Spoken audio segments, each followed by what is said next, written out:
आज चर्चा का विषय है बनारस का चुनाव। बनारस का चुनाव 7वें चरण में मतलब अंतिम चरण में है और यहाँ से माननीय प्रधानमंत्री जी श्री नरेंद्र मोदी चुनाव लड़ रहे हैं। तो ये सीट सबसे महत्वपूर्ण सीट है और बनारस धार्मिक स्थल भी हिंदुओं का बहुत बड़ा स्थल है। जब 2014 में श्री मोदी जी चुनाव लड़ने बनारस आए तो बनारस की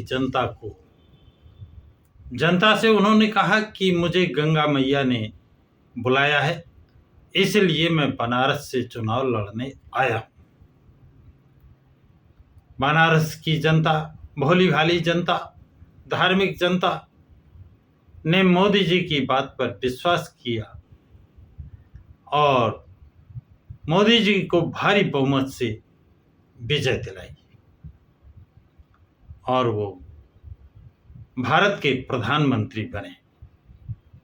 जैसा कहा जाता है कि प्रधानमंत्री का रास्ता उत्तर प्रदेश से होकर जाता है, इसलिए श्री मोदी जी गुजरात छोड़कर, महाराष्ट्र छोड़कर उत्तर प्रदेश बनारस से चुनाव लड़े और जीते और उस कहावत को चरितार्थ किया कि प्रधानमंत्री बने। और उन्होंने बहुत से वादे किए, लेकिन वो वादे 2019 चुनाव तक पूरे नहीं हुए। इसलिए 2019 के चुनाव में मोदी जी ने बनारस की जनता से पुनः अनुरोध किया कि मैंने जो वादे किए हैं वो पूरे नहीं हो पाए हैं, उन्हें पूरा करने के लिए मुझे 5 साल का समय और चाहिए। जनता जनार्दन ने मोदी जी की बात का सम्मान करते हुए उनको 5 साल का समय और दिया, भारी बहुमत से विजयी बनाया और दोबारा वो प्रधानमंत्री सुशोभित हुए। लेकिन क्या इन 5 सालों में उन्होंने जनता से किए हुए वादे पूरे किए? जनता पूछेगी जरूर। और मोदी जी क्या देंगे जवाब, ये तो वक्त बताएगा। लेकिन इंडिया गठबंधन ने इनके खिलाफ जो चुनाव मैदान में अजय राय को उतारा है, वहां की जनता का कहना है ये आरएसएस सपोर्टर है, इसलिए अजय राय की वहां पर इमेज अच्छी नहीं बताई जाती है और वो कहीं भी संघर्ष में चुनाव मैदान में नहीं बताए जाते हैं।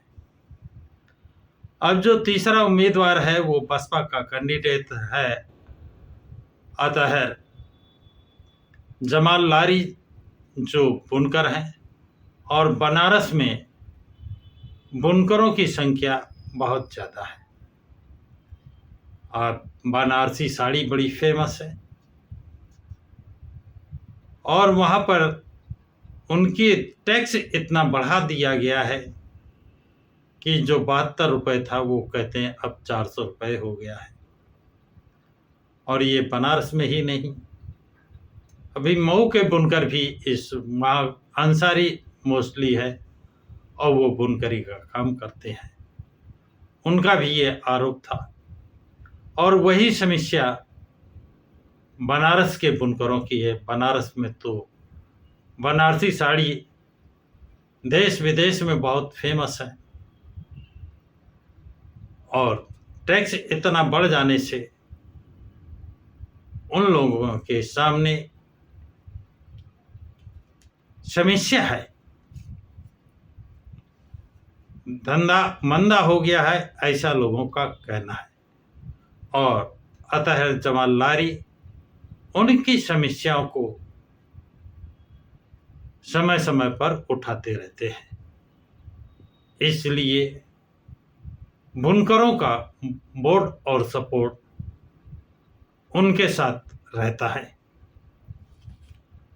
दूसरी बात है कि अतहर जमाल लारी बीएसपी पार्टी के उम्मीदवार है, तो बीएसपी पार्टी का कैडर वोट भी अतहर जमाल लारी के पक्ष में जा रहा है। अब सवाल है कि अजय राय जो लड़ाई में नहीं है और लोगों का मानना है कि ये चुनाव लड़ते नहीं, एक खाना पूर्ति करते हैं। ऐसी स्थिति में यहाँ पर चुनाव नरेंद्र मोदी जी के और अतहर जमाल लारी के बीच में होता दिखाई दे रहा है। अब मोदी जी 2019 में जो वादे अधूरे थे पूरे करने का समय मांगा था, क्या उन्होंने वो वादे पूरे किए? यदि नहीं पूरे किए हैं तो क्या बनारस की जनता तीसरी बार मौका देगी या नहीं देगी? ये अभी कुछ नहीं कहा जा सकता है। अथवा वहाँ की जनता परिवर्तन चाहती है, हित परिवर्तन चाहती है, तो अतहर जमाल लारी ही उनके दूसरे कदावर नेता जो टक्कर दे रहे हैं वो नजर आते हैं। और बनारस की जनता ने यदि परिवर्तन का मूड बना लिया है तो बसपा उम्मीदवार अतहर जमाल लारी की जीत पक्की मानी जाएगी, ऐसा लोगों का मानना है।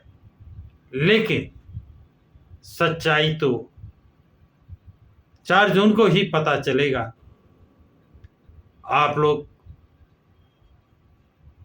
लोगों का क्या राय है, क्या ओपिनियन है, कमेंट्स बॉक्स में ज़रूर लिखें तथा इस वीडियो को लाइक और शेयर करें। प्रकाश के राज चैनल को सब्सक्राइब करें।